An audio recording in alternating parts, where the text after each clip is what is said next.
എബ്രായ ലേഖനം അതിൻ്റെ 11-ാം അധ്യായം 23-ാമത്തെ വാക്യം. അവിടെ ഇങ്ങനെ കാണുന്നു: വിശ്വാസത്താൽ മോശയുടെ ജനനത്തിങ്കൽ ശിശു സുന്ദരൻ എന്ന് അമ്മയപ്പന്മാർ കണ്ടു. കുഞ്ഞിനെ നോക്കുമ്പോൾ നമുക്കറിയാം അതിന് സൗന്ദര്യമുണ്ടോ ഇല്ലയോ എന്ന്.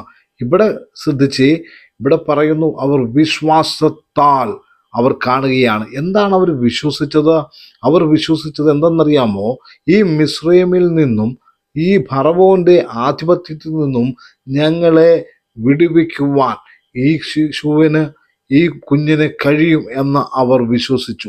അവർ വിശ്വസിച്ചതുപോലെ തന്നെ ആ കുഞ്ഞു മുഖാന്തരം, ആ കുഞ്ഞ് വളർന്നു. മോശ മുഖാന്തരം അവർക്ക് വലിയ വിടുതല് ഉണ്ടായി. നീ വിശ്വസിച്ചു, നിന്റെ കുഞ്ഞുങ്ങളിലൂടെ ഒരു വലിയ വിടുതല്, വലിയൊരു ശുശ്രൂഷ വെളിപ്പെടാൻ പോകുകയാണ്. കുഞ്ഞുങ്ങളില്ലാത്തവരാണോ? നീ വിശ്വസിച്ചു, അടുത്ത ആണ്ടിൽ നിനക്കൊരു കുഞ്ഞിനെ ദൈവം തരാൻ പോകുകയാണ്. നിനക്ക് ഭവനമില്ലേ? നീ വിശ്വസിച്ചു, നിനക്കൊരു ഭവനം തരുവാൻ ദൈവം ശക്തന. നീ വിശ്വസിച്ചു, നിന്റെ ശുശ്രൂഷകളെ ദൈവം മാനിക്കുന്ന ദിവസങ്ങളാ ഈ ദിവസങ്ങൾ.